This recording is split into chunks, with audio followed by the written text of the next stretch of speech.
Igniting Hope family. It's great to be here with you again. And thank you, Connie, Thank you, for Jan. inviting me again on this part of on this side of the This side of computer. the It's great to be here with you.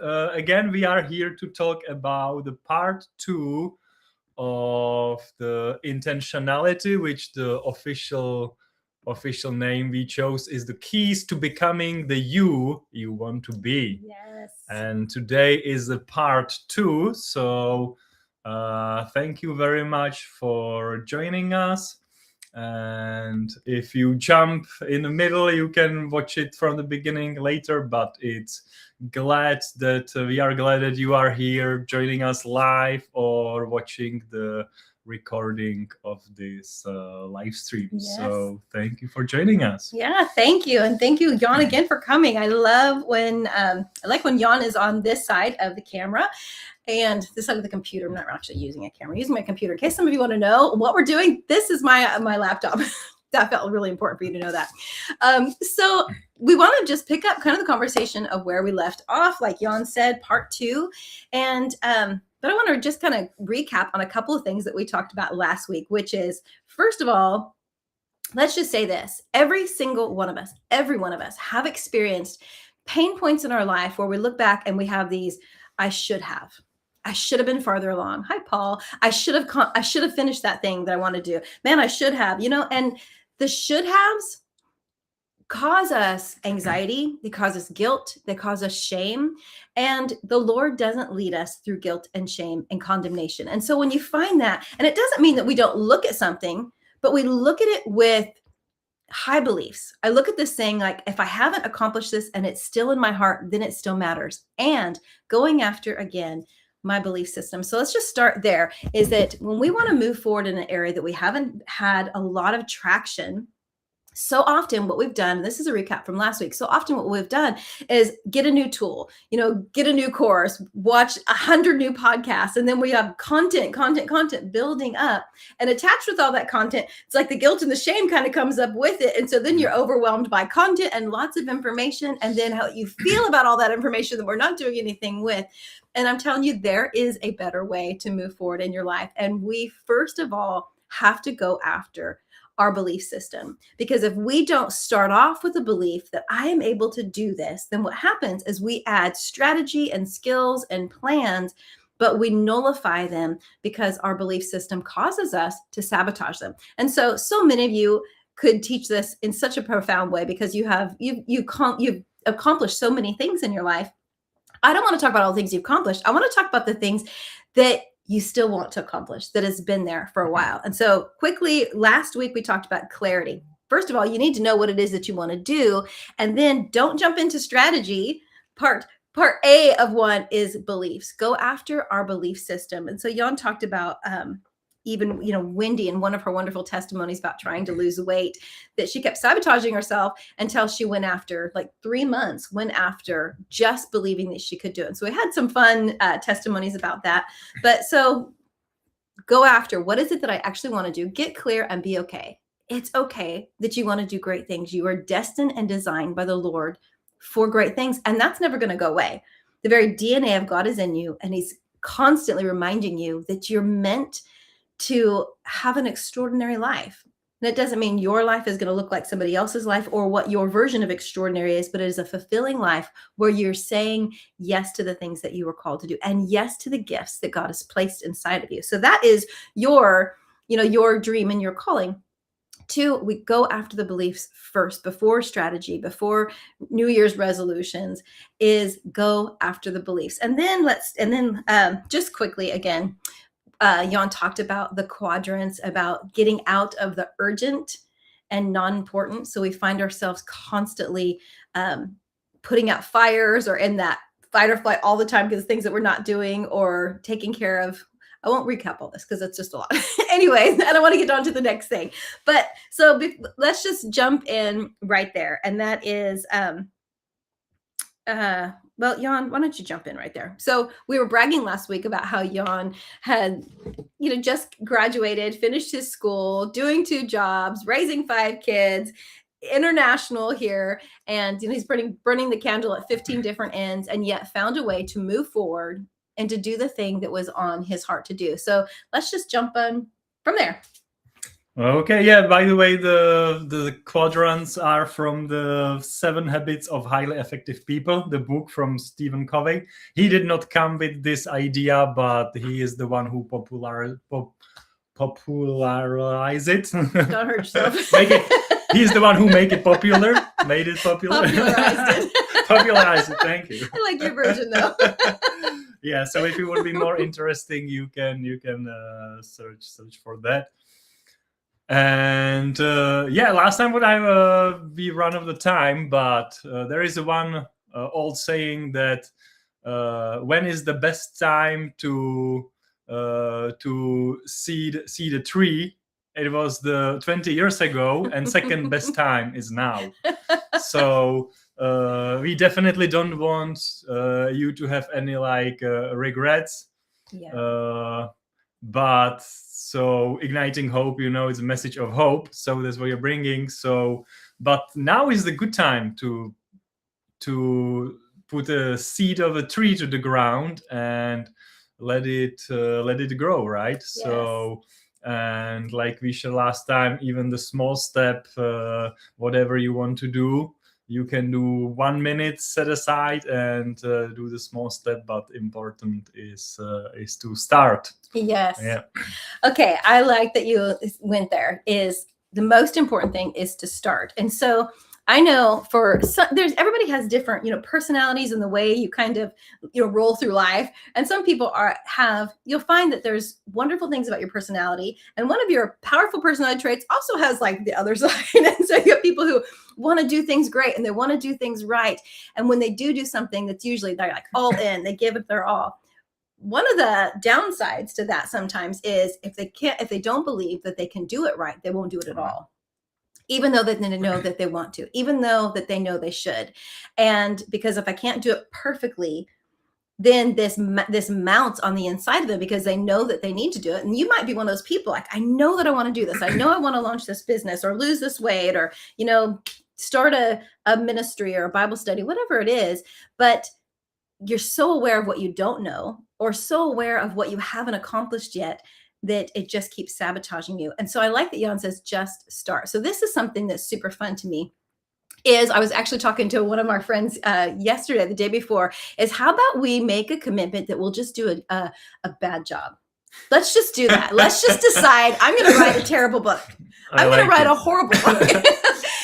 And it's kind of fun and a little bit cheeky, but the idea is people who keep putting it off because it has to be perfect, they're never going to do it because first of all, you never start off where you're going to wind up. Everybody starts at the same level. Wherever you start off with a whole bunch of stuff that you don't know. And I love that. I love bringing it back to driving a car. Do you know when you first started driving, you were terrible. I'm sorry. Nobody jumped in a car and was an amazing driver. You were a horrible driver. And there's a reason you didn't get a license right away. It was to protect the rest of us. And so you actually had to learn some stuff and then do some stuff.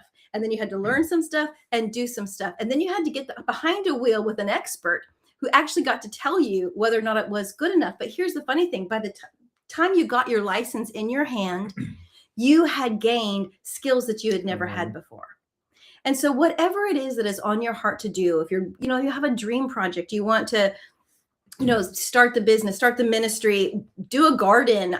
There's literally no end to the things that might be in all of our hearts to do. But what if we just decided to just start and just decide it's not going to be amazing when I first start, but I'm going to do it crappy.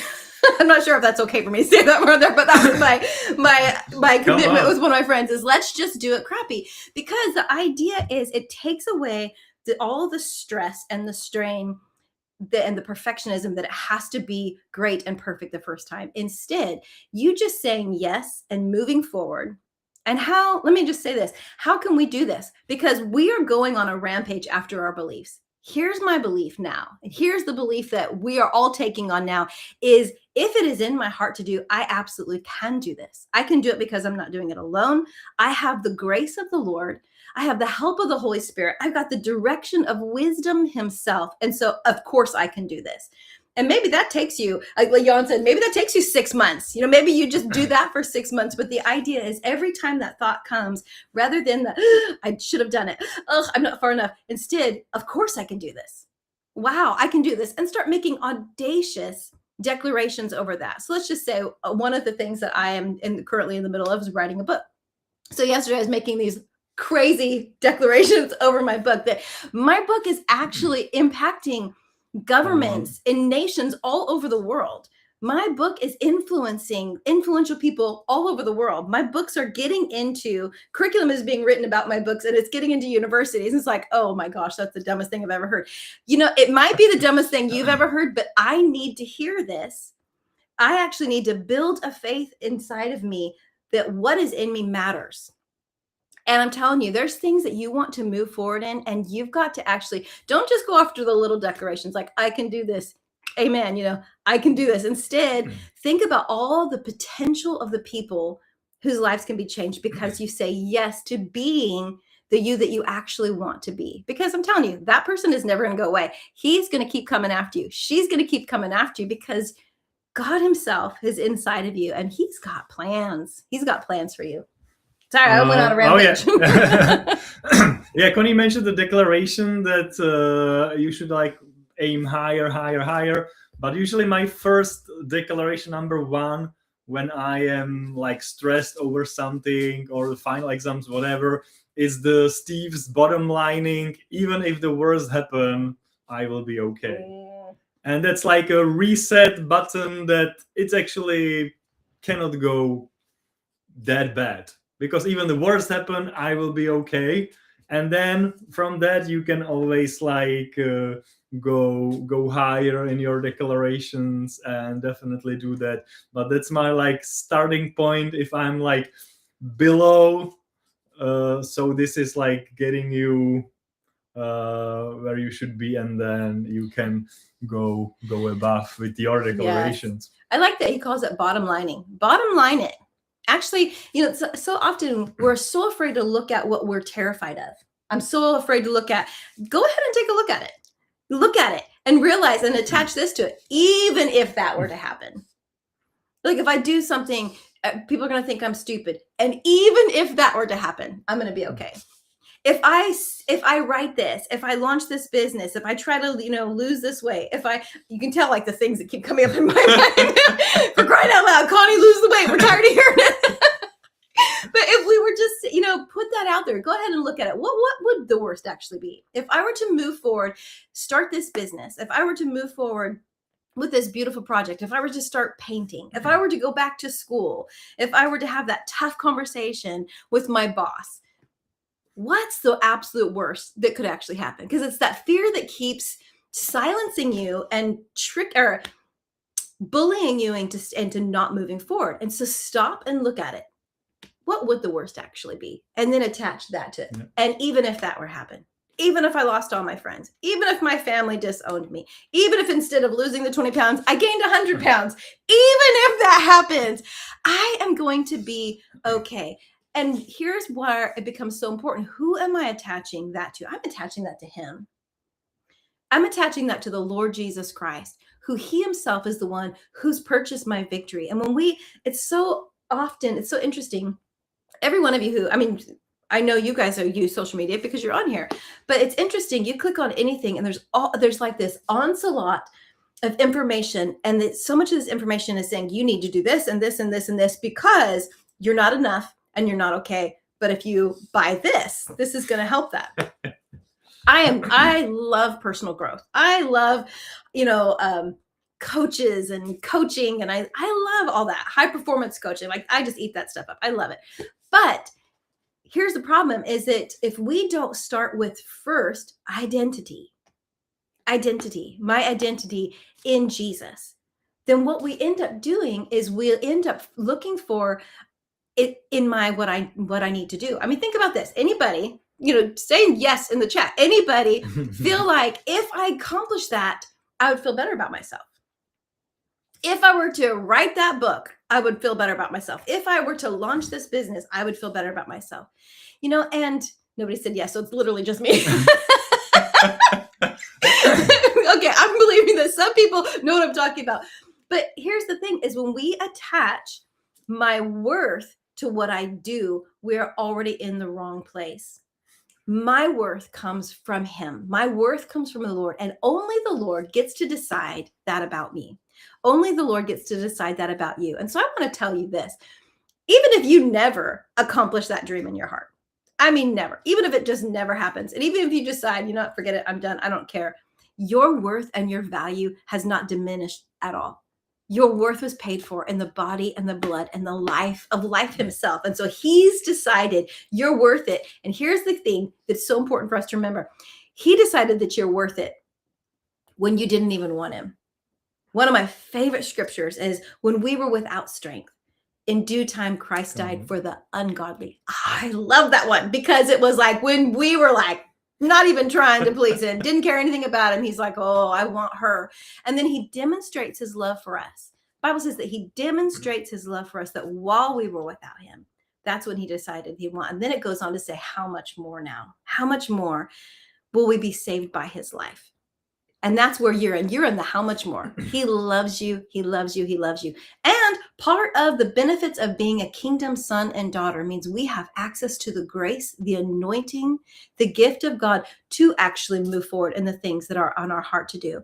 But here's another thing. You have eternity with the Lord. There's some things you're going to get amazingly right on the earth, and some things you're going to get right on the other side. And you're like, I didn't know that. I didn't see that. Do you realize that we're going to be so amazed at some of the things that we got nailed it on the earth, and then we're going to continue learning when we get on the other side. So all that to say, strip off shame, make shame illegal in your life. And then, so I said I want to talk about some practicals, but I get so excited about this kind of stuff. Identity is like my thing. I love going after identity, but let's talk about some practicals. Getting that thing in your mind. Last week we talked about get clarity. What is it that you want to do? Don't spend like hours thinking of everything you want to do. What's the one thing? Pick something and move forward in that thing. So pick something, go after your beliefs.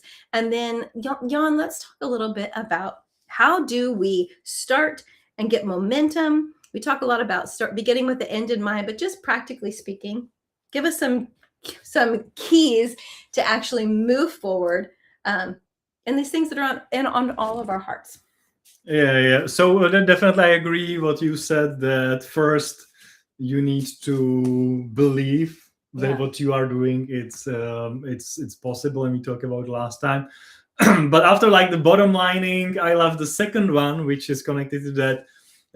Second Steve's declaration, I have many options, solutions, and divine ideas, and there is always a solution. Yes.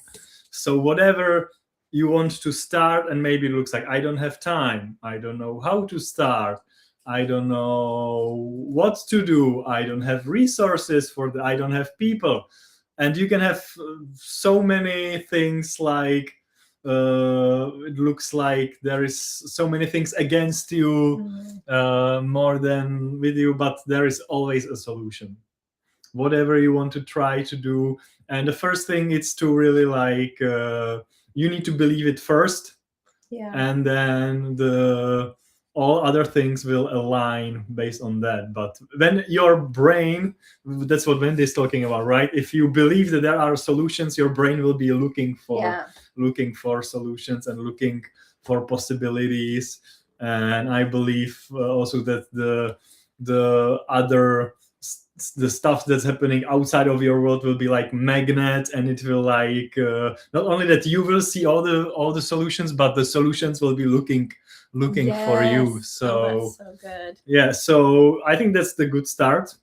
Really to start with your belief system, if whatever you're trying to start with. And you also mentioned that you need to start with beliefs, and that the coaching is great. But imagine that someone would come with coaching that they actually will train your beliefs. And we have amazing beliefs trainers that actually they can connect those two things together. Yes. So this is one of the tool, right? One of the way that you are not alone. You have someone actually who is helping you and who you stay accountable, and they will go to the roots. But you can again have like someone who wants to achieve the same goal, and you are on the same boat, and you can check on each other. And we actually had one of our amazing students last week was watching this this live session, and just got a fire lit under her, and said she's going on a beliefs rampage for the same thing, something that has been a desire in her heart. And she set up an accountability group already. She just like, this is what I need to do. I need to go after the beliefs, and I want to move forward in this thing. So she set up an accountability group where they're going to meet for an hour on Zoom and work on this, on their project. And I just thought that's so brilliant, because it's such a small little step, and yet it is so magnificently, because in one step, she went after her beliefs. I can do this. I want to do this. Got clear on what she wanted to do, decided she can do this, and gathered a group of people and said, I will make me accountable. Nice. It's interesting when you get clear on what you want to do, and you decide I can do this, then there's always solutions. What are one of those solutions? One solution is get some accountability in my life. Tell people what I'm going to do, and make space. And in her doing this, she also helped everybody else who's trying to move forward. And so I love the fact that I said last week, and I just think it's so important to say again, is that you are wired to succeed. Everything in you is wired to succeed. And so going after the things that matter to us, if I tear down the lie that I cannot do this, if I tear down the lie that my worth is attached to me completing this, all of a sudden now, with that lie not in my way, I'm open to solutions now. Part of my solution is I'm open to telling Jan, I'm trying to get through this, and I keep tripping. Why am I not, help me? Because if my belief system is getting built that I'm worthy regardless, but I still want to move forward in this, now I'm not afraid of what he thinks about me. I'm not afraid of what you think about me, because now your feedback becomes significant help for me rather than an indictment against me. And I think for so many of us, so many of us on here have dreams that we've never shared with anybody.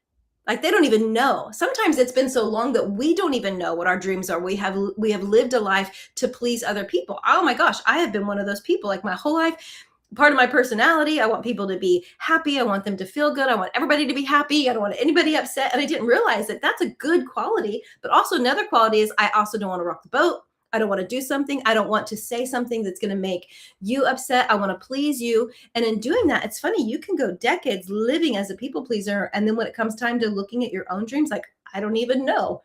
My dream is your dream. Like, Connie, what are your dreams? Whatever yours are. That's what I'm here for, is to help your dreams come true. And it's interesting that when you start to look at your own self, and when you start to push forward on something that matters to you, things start coming up.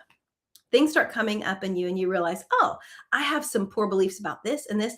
That is fantastic information. If you're feeling struggle and not being able to move forward in some area of your life, that is fantastic information. It shows an area of your life where the Lord is asking you to surrender some lies. And it shows an area of your life where he is wanting to push through, get in, and actually give you his grace to move forward. And so here's the fun thing. When I actually begin to decide, I'm going to do this, I'm going to go after this, I attach this now. Okay, there's lots of solutions. Instantly, what begins to happen, that's an oxymoron, kind of, huh? Anyways, what begins to happen is now solutions, like Jan said, they're finding me. I realize, okay, this thing that I've been struggling with, I need to get outside help. I get accountability. But here's something else happens. You go to bed, you wake up, and ideas start coming after you, because fear has been silenced. The liar has been silenced, and your dreams are of a supernatural nature.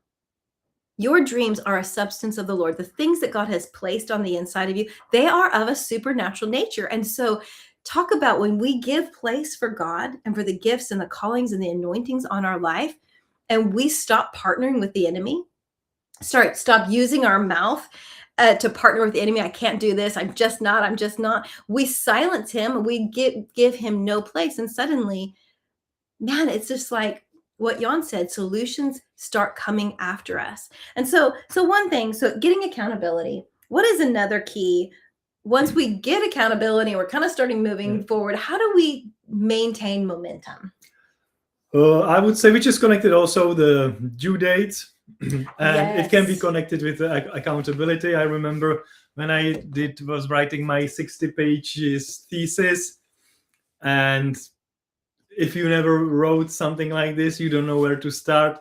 So good thing is that I wrote like to my supervisor, in 4 days I'm sending you the first chapter, and I didn't have nothing. So, but that's like good push to have like decide what you want to do, have someone who you are accountable, and then schedule a due date. And maybe later you will be good enough to put it to your calendar, and being able to do that without like outside help or outside like accountable partner. But if you are not there, do that. Like connect with someone and say, hey, this is what I will do, and do it. I think this is good. If you are due date driven like me, this is something that can help you a lot. That is super. I know you mentioned this last week with Steve, but Steve, one of his motivations, he doesn't like to lose money. And so if he finds that there's an area that he's not moving forward in, he puts it on his list of goals, and then he tells me what that goal is, and then he checks in with me each week and pays me like $3 for every time he doesn't do that. It's a different type of deadline. And I think that is super important. And I'm not even actually sure if I agree with what I'm about to say, but since we're talking about it, I just found it fascinating. There's a guy that I listened to, and he said that there was a girl, I might have mentioned this last week, but it's worth repeating, that she kept saying she wanted to, I think she wanted to lose weight. I think that's what it was. He is an exercise guru or whatever. And she's like, I need you to help me. She was working for him. I need you to help me. I really want to lose weight. And he's like, okay, are you sure you want to do this? And she says, yes. And I don't remember all the details, but it was basically, he said, okay, how much weight do you want to lose? So she tells him, and when do you want to lose it by? And so she tells him, he's like, okay, so if you don't lose this amount of weight and you don't lose it by this time, you're fired. Oh my God. And she's like, what? No, he's like, you don't really want to lose the weight. Oh my God. And then so she leaves, crazy. And then she comes back the next day and she says, you're on, I'll take that on. And I was like, oh my gosh. And then, the fun story is, of course, she lost the weight. But the point that he was getting at is we have this backdoor mechanism that we all have it in some way, which is, I'm going to do this. I'm going to do this. But when I don't, and oftentimes it's because we have lost trust in ourselves, because we have let ourselves down in different ways. And so he says to set up deadlines and tell somebody, and then make it cost you something. So maybe you don't have to give up your job or hand over your child, maybe it doesn't have to be that bad, but it is kind of fun to realize that we all are motivated by one thing or another. And maybe it is, I will give $100 to an organization that I don't like, or maybe I will come over to your house and do all of your laundry and all of your dishes if I don't get this done, or just find something that costs you. And you can actually, when you have an accountability group of people, they know what you're going after. You check in and say, I will write 1 chapter by Friday and I'm going to send it to you. And if I don't, I'm going to come and wash your dishes, but you can make it fun. But here's the fun thing. The minute you begin to do that, it breaks down all the lies that are tripping you up and keeping you. And so let's just go back really quickly. Clarity. Know what it is that you actually want to do. Know what you want to do. Go after your beliefs like never before. Always beginning with the end in mind. This is where I want to go. This is what I want to do. And then begin to work backwards. And part of that working backwards is getting some accountability, letting people know, and just get started. Stop looking at all the things that you haven't done. Stop looking at all the things that you don't know, and look at the thing that I can do today. So if you're wanting to launch a YouTube channel, open your computer and just start recording yourself 5 seconds. You don't have to go and launch the whole thing and do, 15 different things, whatever. Just start somewhere and get some momentum, and then get your accountability. And then there was one more thing we were going to talk about. I forgot. Yeah. Talk about accountability, intentionality. We didn't write it down. Let's keep it for part 3. No. It's so much fun. Switching to living an intentional life intentionally. Here's the thing is I will say this, and I've said this before. I had this guy come to me once, and he was telling me like he was really struggling. There was something he wanted to go back to school for. And it was going to be, I think, 4 years for him to go back and get this other degree. And he really wanted to do it. But he's looking at his life, and he's looking how old he is. And he's like, Connie, do you realize how old I will be in 4 years if I go back to school? And I just said, well, how old will you be in 4 years if you don't go back to school? And I remember It was just like mind blowing, because here time is going to pass. And if you have that thing that you're wanting to do, that relationship that you're wanting to build with your wife or your husband, that relationship you're wanting to build with your children, that vacation you've been wanting to take, and time is going to pass whether you do it or not. If you want to go back to school, time is going to go and pass. And we don't just get, like, it doesn't stop until we do what we're going to do. So if it's worth having a good relationship with your family, it's worth it today. It's worth the effort to start today. If that book that is in your heart is worth being put out there, and I'm telling you it is, it's worth doing it today, because you're going to wake up, another year is going to pass, another year is going to pass. Or you can wake up tomorrow and you're already on the journey. You could wake up next week and you've just been on the journey. Just by making a decision, you're worth the investment. You're worth the investment. And living intentionally is actually not that difficult. Our hardest part is really belief in ourselves. And once we know that, 99% of the battle is done. So why don't you give whatever else you want to say, and then we'll wrap this up. And we love you guys so, so much. And we're so proud of you and so grateful for you. Yeah, thank you very much for sticking with us. Let's say hi, Angela. Thank you very much. Paul, it's great to see you here. You are almost every week here, and so it's good to see you. Jessica, Tamara. Angela said I'm a great driver, having a non-great driver. So thank you very much.